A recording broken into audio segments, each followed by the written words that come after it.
बिस्मिल्लाहिर्रहमानिर्रहीम। अस्सलाम वालेकुम जी। मैं नासिर महमूद नासिर स्नैप चैनल तो मुखातब हाँ। लो जी, अज का नुस्खा बहुत ही अहम और बहुत ही वधिया और बहुत ही पावरफुल है। जिन्ना भैन भाइयों नूं मूँह दे विचों बदबू आती है और डकार मारिया भी मूँह चों बो आती है, साह लिया भी मूँह चों बो आती है, मसूड़िया विचों खून आंदा, वो ये गल समझो भी अन करीब तुहानू मूँह का कैंसर होने वाला हो गया। कोई भी बीमारी आती है पहलू अपनी कोई ना कोई छोटी निशानी भेजती है, दसदी है कि मैं आने वाली अपना बंदोबस्त कर लो। जो इंसान समझदार होंदे ने वो तो फौरी तौर उहदा एक्शन लैके ते उहदा हल कर लेंदे ने। जिहड़े समझदार कोई नहीं होंदे लम्मिया पै जांदे जद हो गया कक्ख भी नहीं, वो अन करीब बहुत वड्डी किसी बीमारी का शिकार हो जाते हैं। इस बीमारी नूं मामूली नहीं समझना, मतलब कि कोई पता नहीं मामूली बीमारी है नहीं, इहदे नाल मसूड़ियां दा कैंसर होने का भी खतरा है। लो जी, अज तुहानू इहदा परहेज दसांगे, इलाज दसांगे और इहदे नाल होने वाले इन्फैक्शन के बारे दसांगे। जो तुहाडे मूँह दे विच बदबू आती है तो यह समझो भी खाली दंदां की बीमारी नहीं लगी, ये मेदे च भी बीमारी पै गई है। इहदे नाल तुहाडा साह लिया भी बो आती, मूँह चों डकार मारे बो आती है और माड़ा जिहा तीला दंदां दे फद्दां दे नाल लगे ते विचों बो आउण लग पैंदी है।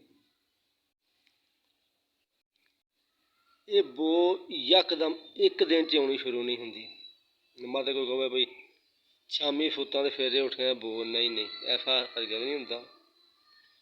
कोई भी बीमारी है उहदे जरासीम बनदियां टाइम लगदा, पता इंसान नूं उदों लगदा जदों इंसान नूं ज़्यादा तेज़ तंग करदी है। अक्सर तुसीं वेख्या होना भी बीबियां जां बंदे माड़ी तील मार लैंदे ने मूँह च, बो मूँह च तील ला लैंदे, दंद नूं साफ करदे ही खून वगन लग पैंदा।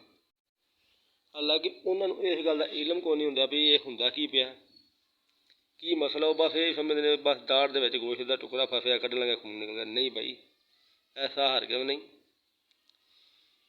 ये मसूड़ियां विचों खून आंदा, ये एक बीमारी है और जिन्हां लोकां नूं मसूड़ियां खून आंदा उन्हां मूँह चों बदबू भी आंदी है। किन्ने मर्जी दंद साफ कर लैण, जिथे मर्जी नट्ठ भज लैण, जद तक इहदा इलाज नहीं करना ये बदबू आंदी रहनी है।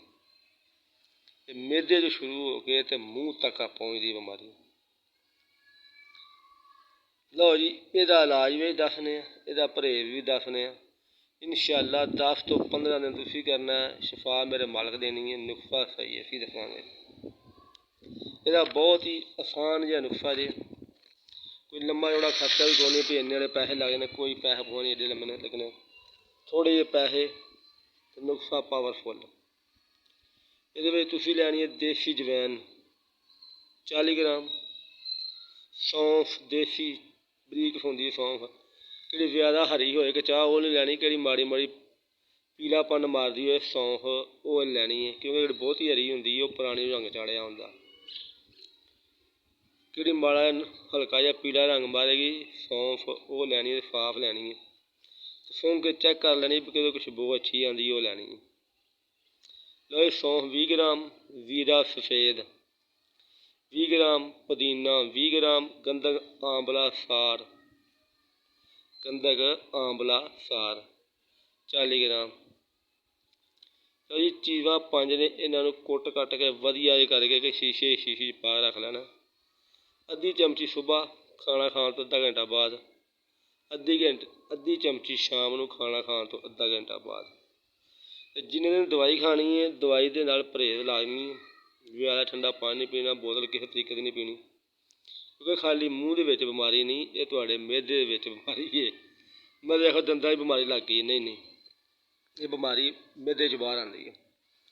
लो जी, ये किन्ना नवां मरवे वो 8-9 दिनों में इंशाअल्लाह सही हो जाएंगे। किन्ना पुराना मरवे वो 2 हफ्ते सुबह शाम खाएंगे, इंशाअल्लाह तो बिल्कुल सही ठीक ठाक हो जाएंगे। ठंडे पानी तो बिल्कुल परहेज, ਚਾਹ ਪੀਣੀ ਹੈ ਉਹਦੇ 'ਚ ਹਲਕਾ ਜਿਹਾ ਪਾਣੀ ਪਾ ਲਓ, ਹਲਕਾ ਫਿੱਕਾ ਅਤੇ ਹਲਕੀ ਚੀਨੀ, ਫਿੱਕਾ ਮਿੱਠਾ ਅਤੇ ਹਲਕਾ ਜਿਹਾ ਨਮਕ ਤੁਸੀਂ ਪਾ ਸਕਦੇ ਹੋ, ਚੀਨੀ ਨਾ ਵੀ ਪਾਓ ਤਾਂ ਖੈਰ। ਲਓ ਜੀ ਇਹ ਇਹਦਾ ਪਰਹੇਜ਼ ਜੇ ਜ਼ਿਆਦਾ ਤਲੀ ਤੁਲੀ ਕੋਈ ਸ਼ੈ ਨਹੀਂ ਖਾਣੀ, ਸਾਦੀ ਗਜ਼ਾ ਲਵੋ, ਸਾਦਾ ਰੋਟੀ ਔਰ ਸਾਦੀ ਗਜ਼ਾ। ਇਨਸ਼ਾਅੱਲਾ ਤਾਲਾ ਵੀ 5 ਤੋਂ 7 ਦਿਨ ਐਸਾ ਕਰਨ ਦੇ ਨਾਲ ਤੁਸੀਂ ਬਿਲਕੁਲ ਠੀਕ ਠਾਕ ਹੋ ਜਾਓਗੇ। ਅਤੇ ਇਹਦੀ ਟੈਨਸ਼ਨ ਨਹੀਂ ਲੈਣੀ ਵੀ ਰੋਟੀ ਖਾਣ ਤੋਂ ਬਾਅਦ ਦਵਾਈ ਖਾਧੀ ਹੈ ਅਤੇ ਮਾੜਾ ਜਿਹਾ ਤੁਹਾਡਾ ਵਜੂਦ ਤੱਤਾ ਹੋਵੇ, ਬਹੁਤ ਮਰ ਗਏ ਬਈ ਪਤਾ ਨਹੀਂ ਵਜੂਦ ਕਿਉਂ ਤੱਤਾ ਹੋਵੇ। ਇਸ ਦਵਾਈ ਦੇ ਨਾਲ ਵਜੂਦ ਵੀ ਮਾੜਾ ਜਿਹਾ ਹੀਟ 'ਚ ਆਉਂਦਾ, ਕਿਉਂਕਿ ਜਰਾਸੀਮ ਮਿਹਦੇ ਅੰਦਰ ਚੰਬੜੇ ਹੁੰਦੇ ਨੇ, ਉਹਨਾਂ ਮਰਨਾ ਹੁੰਦਾ, ਬਾਹਰ ਜਾਣਾ ਹੁੰਦਾ ਪਖਾਨੇ ਰਸਤੇ।